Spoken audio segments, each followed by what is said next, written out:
Welcome to History Whispers, the place where history gets weird, wild, and unforgettable.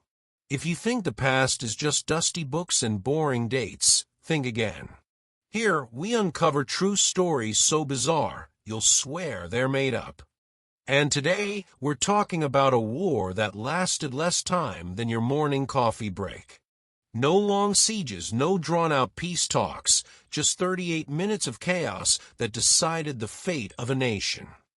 In the summer of 1896, the tiny island of Zanzibar became the stage for one of history's most absurd showdowns, a conflict so brief it could fit into a single episode of your favorite sitcom.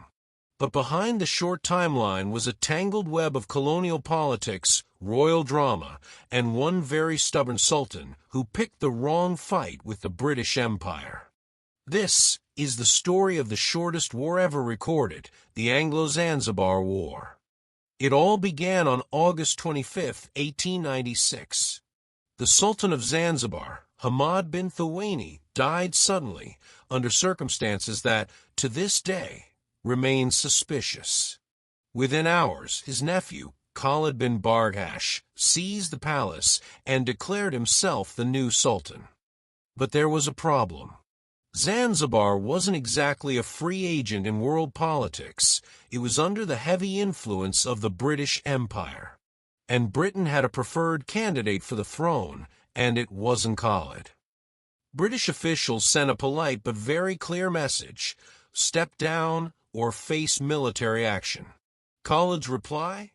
He locked himself inside the palace, barricaded the gates, and gathered an army of nearly 3,000 loyalists.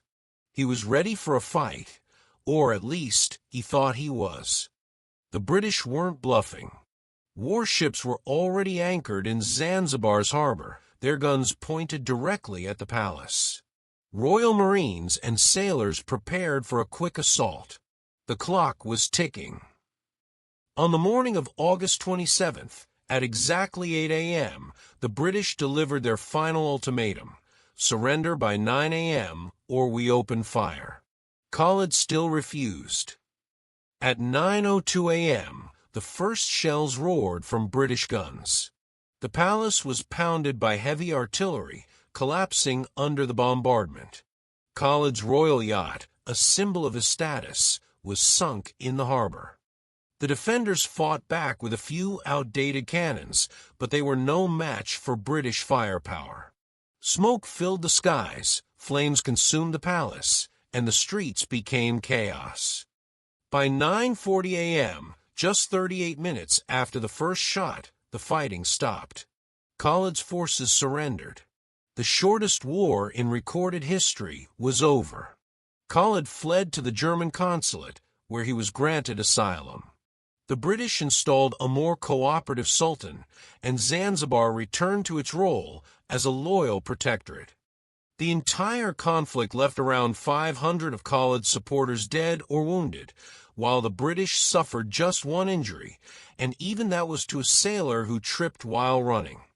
The Anglo-Zanzibar War remains a strange footnote in the history of imperialism, proof that wars don't have to last years to be remembered.